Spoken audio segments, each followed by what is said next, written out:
about thinning carrots. So if you've ever planted carrot seeds, you know that they are extremely tiny, and therefore they are hard to get your spacing properly, hard to space them properly when you're planting them. So thinning is necessary. These guys that we've got here are, the first 2 rows are Chantenay Red Cord, and they're gonna grow to about 4 to 6 inches in length.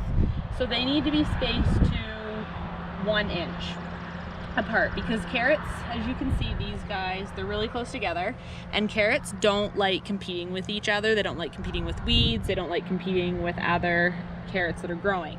So if you want to get your maximum growth out of a carrot, maximum potential, carrots need to be thin. They need the room. So there are 2 ways that you can do this. You can snip them off at the base with a pair of little snips, or you can carefully pull them out of the ground. I would recommend snipping them off at the base using a clean, sterile pair of snips, so you don't want to transfer any diseases.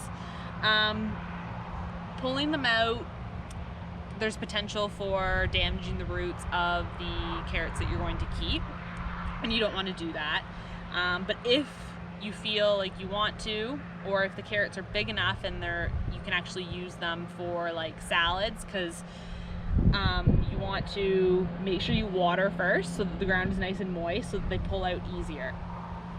So these guys, like I said, they're going to be going to 1 inch. So we're going to get in here, and as you can tell, these guys are so close together.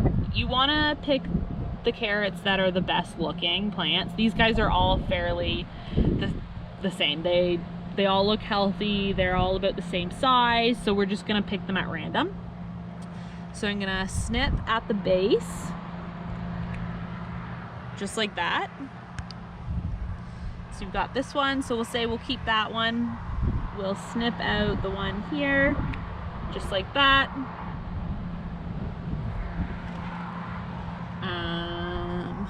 Let's get in here. There's 2 guys here, so we'll snip this one out. And these ones are still too close together. So I'm going to carefully pull this guy out so that you can see. It actually comes fairly easy because the soil is moist. And these guys have been in the ground for about 5 weeks now. And you can see how long the taproot is. We planted them around the 1st of May. It's now the middle of June. They took a while to germinate, but yeah, it's a cute little carrot.